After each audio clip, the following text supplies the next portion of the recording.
Hello kids! Today I'm going to tell you another story of Panchatantra, and today's story is titled The Cat's Justice.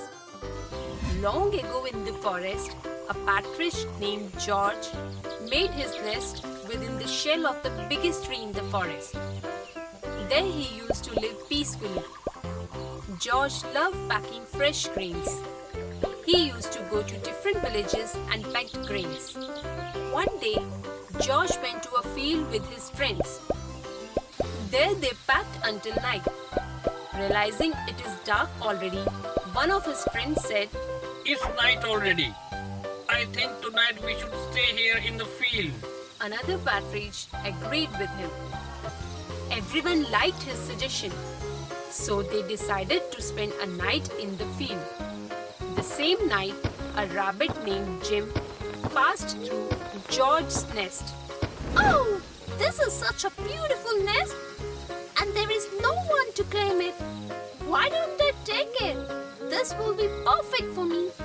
Thinking this, Jim went inside and slept into the nest.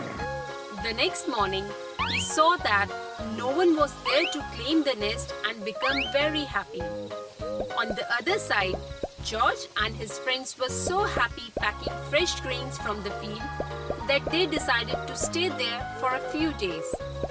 Then days turned into weeks and weeks turned into a month. Finally, they became bored of eating same grains over and over, so they decided to go back to their nest. When George returned to his nest, he noticed that Jim was resting in his nest. He asked, Who are you? And what are you doing in my nest? This is my nest. Go away. This is not your nest. I have been living here for a month, so this is my nest. You go away. I live here. Jim live here. Saying this, Jim stared at George. George got scared. Then, mustering some strength, he said, You cannot throw me out of my nest. This is illegal.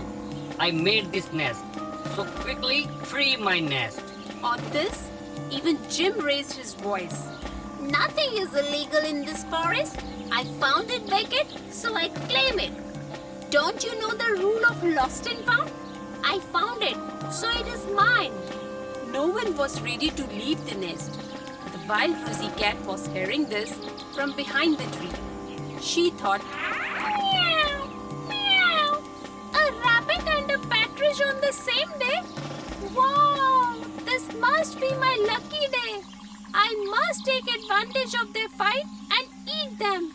Thinking this, Rosie sat under a tree and pretended to be a saint. Just then, George and Jim came to a conclusion.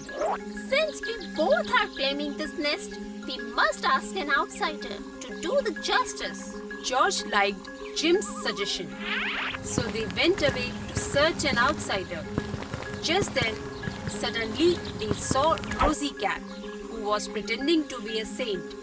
Seeing her, George said, She seems like a great saint. Why don't we ask her to do justice?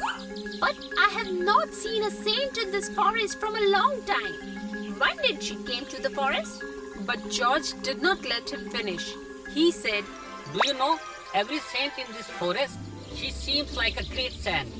We must ask her to do justice, so that you know the nest is mine. She will clear your misunderstanding. Agreed with George. Jim nodded. Rosie Cat was hearing their conversation. She was pleased to hear that they are coming to her. Come on, let's go.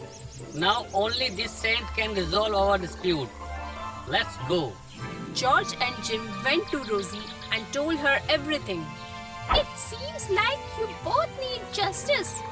I can give you justice, but for that, you must come to me so that I can tell you my verdict.